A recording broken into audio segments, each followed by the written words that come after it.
పేద ప్రజల పక్షాన పోరాడుతున్న వామపక్ష పార్టీ నేతలు అరెస్ట్ చేయడం పనికిమాలిన చర్య అని వామపక్ష పార్టీ నాయకులు మండిపడ్డారు. కాంగ్రెస్ ప్రభుత్వం అభివృద్ధి పేరుతో నిరుపేద ప్రజల ఇళ్లను ధ్వంసం చేస్తున్నారని అన్నారు. హిట్లర్ బాటలో ప్రయాణిస్తున్న సీఎం రేవంత్ రెడ్డికి పేద ప్రజలు బుద్ధి చెప్తారంటున్న సిపిఎం పార్టీ రాష్ట్ర కార్యదర్శి జాన్ వెస్లీతో మా Warangal correspondent Harikrishna face to face.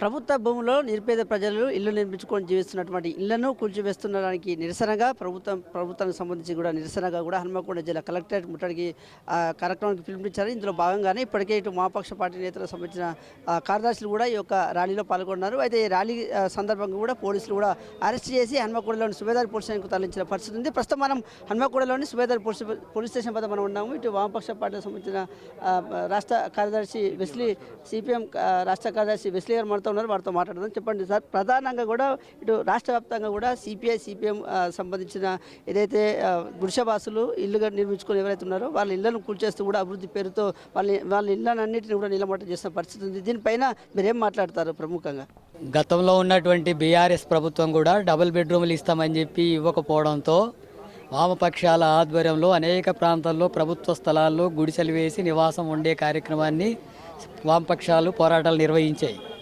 ఆ ప్రభుత్వం గుడిసెలను కూల్చలేదు.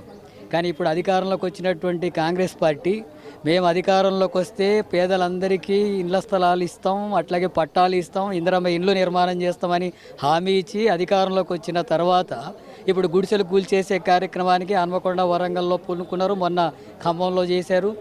ఈ రకంగా పట్టణాల్లో పేదలు ఉండకూడదు, మురికివాడ ఉండలు ఉండకూడదు, ఆ భూములంతా కూడా ఆక్రమించుకొని కబ్జాలు చేసుకొని రాజకీయ నాయకులు, దళారులు, రియల్ ఎస్టేట్ వాళ్ళు ప్రయోజనాలు పొందాలనేటటువంటి కుట్రతో ఈ రకంగా కూల్చేసే కార్యక్రమం చేస్తున్నారు. ఈ హనుమకొండ, వరంగల్ పట్టణ ప్రాంతాల్లో 1000 ఎకరాల భూమి ఇక్కడ ఉండేటటువంటి రాజకీయ నాయకులు, రియల్ ఎస్టేట్ దళారులు ఆక్రమించుకున్నారు. వాళ్ళ దగ్గరికి మాత్రం ప్రభుత్వం అధికారులు పోవడం లేదు, ఆ భూములు స్వాధీనం చేసుకోవడం లేదు. కానీ ఉండడానికి ఇంత గుడిసె వేసుకొని నివాసం ఉంటున్నటువంటి వాటికి అవి కూల్చేసే కార్యక్రమం జరుగుతున్నారు. దీన్ని వామపక్షాలు తీవ్రంగా వ్యతిరేకిస్తున్నాయి. ఈరోజు నిరసన కార్యక్రమాన్ని కలెక్టరేట్ దగ్గరికి పోతుంటే అక్రమంగా అరెస్టులకు పాల్పడ్డారు. అరెస్టులతో దీన్ని అడ్డుకుంటామంటే అది సాధ్యమయ్యే విషయం కాదు. రేపు 1వ తారీఖున రాష్ట్ర వ్యాప్తంగా అన్ని కలెక్టర్ కార్యాలయాల ముందు నిరసన చేస్తాం.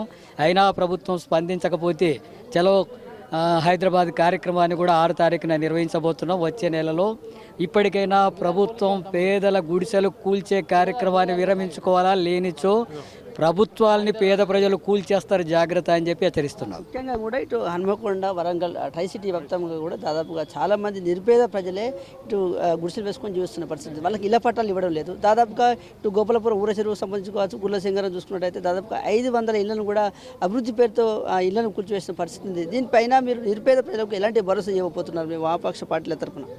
ఆ ప్రజలకు అండగా నిలబడడానికే ఆ గుడిసెలు కూల్చిన ప్రాంతాల్లోనే మళ్ళీ వాళ్ళకు గుడిసెలు వేసుకోవడంతో పాటు పట్టాలు ఇవ్వాలని డిమాండ్ చేస్తూ ఈరోజు కార్యక్రమం జరిగింది. ఇప్పటికైనా కలెక్టరు వెంటనే స్పందించి ఆ గుడిసెల నిర్మాణ కార్యక్రమానికి అనుమతి ఇవ్వాలా, ఆ రకంగా అడ్డుకునేటటువంటి కార్యక్రమాన్ని విరమించుకోవాలా. అట్లా జరగకపోతే మేమే ప్రతిఘటించి మళ్ళీ గుడిసెలు వేసే కార్యక్రమం చేస్తాం, ప్రభుత్వంతో పోరాడే కార్యక్రమాన్ని కూడా నిర్వహిస్తాం. ఈ అరెస్ట్ సంబంధించి కూడా ఏం మాట్లాడదలుచుకున్నారు?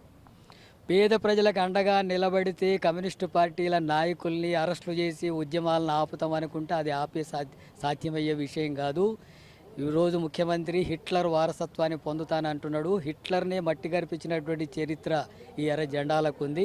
ముఖ్యమంత్రి రేవంత్ రెడ్డి ప్రజల పక్షాన, పేదల పక్షాన నిలబడే కార్యక్రమం జరగకపోతే ఈ ప్రభుత్వం పట్ల ప్రజలు తీవ్రమైనటువంటి ప్రతిఘటన చేస్తారని చెప్పి హెచ్చరిస్తారు. ముఖ్యంగా కూడా ప్రధానంగా పేద ప్రజల పక్షాన పోరాటం చేస్తున్నటువంటి వామపక్ష పార్టీల నేతలను అరెస్ట్ చేయడం సరికాదంటూ చెప్తున్నారు. పేద ప్రజల పక్షాన నిరంతరం కొట్లాడతాము. ఎవరైతే గత కొన్ని సంవత్సరాలుగా ప్రభుత్వ భూములలో ఇల్లు నిర్మించుకొని జీవిస్తున్నారో వాళ్ళందరికీ కూడా ఇళ్ల పట్టాలు ఇవ్వాలి. ఏదైతే అభివృద్ధి పేరుతో నిరుపేద ప్రజల వద్ద నుంచి ఇల్లు లాక్కొని ఇటు నేలమట్టం చేశారో వాళ్ళందరికీ కూడా ఇల్లు నిర్మించే ప్రక్రియను చేపట్టాలంటూ కూడా మాట్లాడుతున్నారు. ఏదైతే ఇటు రాజకీయ కోణం కావచ్చు, ఇటు అరెస్ట్ చేయడం అయితే సరైన పద్ధతి కాదు. పేద ప్రజల పక్షాన వామపక్ష పార్టీలు ఎప్పటికీ కూడా ముందుంటాయంటూ కూడా ఇటు రాష్ట్ర కార్యదర్శి మాట్లాడుతున్న పరిస్థితి అయితే వరంగల్ జిల్లాలో ఉంది. జర్నలిస్ట్ సుజిత్ కృష్ణ.